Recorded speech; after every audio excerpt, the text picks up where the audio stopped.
নতুন গান প্রকাশের পর আবারও বিতর্কের মুখে পড়েছে কোক স্টুডিও বাংলা।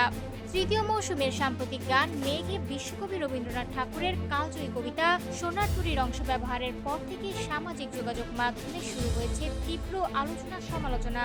গানটি প্রকাশের পর থেকেই ফেসবুক, ইউটিউব সহ বিভিন্ন প্ল্যাটফর্মে শ্রোতা ও সংস্কৃতি কর্মীদের একাংশ এটিকে কবিতার অপব্যাখ্যা এবং শৈল্পিক অসংবেদনশীলতা হিসেবে আখ্যা দিচ্ছেন। অনেকের মতে সোনার তরী কোনো সাধারণ বর্ষার কবিতা নয়, বরং এটি মানুষের জীবন, অর্জন ও সময়ের প্রবাহে হারিয়ে যাওয়ার গভীর দার্শনিক প্রতীক। তাই এটিকে দ্রুতলয়ের আধুনিক সঙ্গীতায়োজনে উপস্থাপন করা ঠিকভাবে মানায়নি বলে দাবি করছেন সমালোচকরা।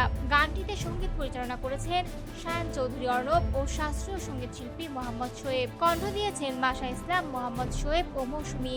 শাস্ত্রীয় ও আধুনিক সঙ্গীতের মিশ্রণে তৈরি এই গানটি প্রযুক্তিগতভাবে প্রশংসা পেলেও রবীন্দ্রনাথের কবিতার ব্যবহারই বিতর্কের কেন্দ্রবিন্দুতে পরিণত হয়েছে।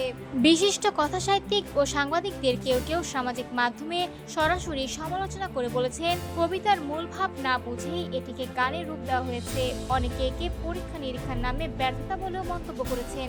একই সঙ্গে কিছু শিল্পী ও নেটিজেন ব্যঙ্গাত্মক প্রতিক্রিয়া জানিয়ে এই উপস্থাপনাকে অতিরিক্ত সাহসী ও অপ্রাসঙ্গিক বলে উল্লেখ করেছেন। অন্যদিকে কিছু শ্রোতা কোক স্টুডিও বাংলার এই নতুন ধরনের সৃজনশীল পরীক্ষাকে সমর্থন করলেও অধিকাংশ মন্তব্যে অসন্তোষী বেশি দেখা গেছে।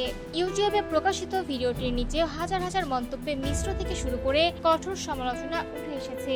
সব মিলিয়ে শিল্পের পরীক্ষা নিরীক্ষা, স্বাধীনতা বনাম সাংস্কৃতিক সংবেদনশীলতা, এই দুই দৃষ্টিভঙ্গির সংঘাতে আবারও আলোচনার কেন্দ্রবিন্দুতে এসেছে কোক স্টুডিও বাংলা। তবে এ বিষয়ে এখনো পর্যন্ত সংশ্লিষ্ট পক্ষ থেকে কোনো আনুষ্ঠানিক প্রতিক্রিয়া পাওয়া যায়নি।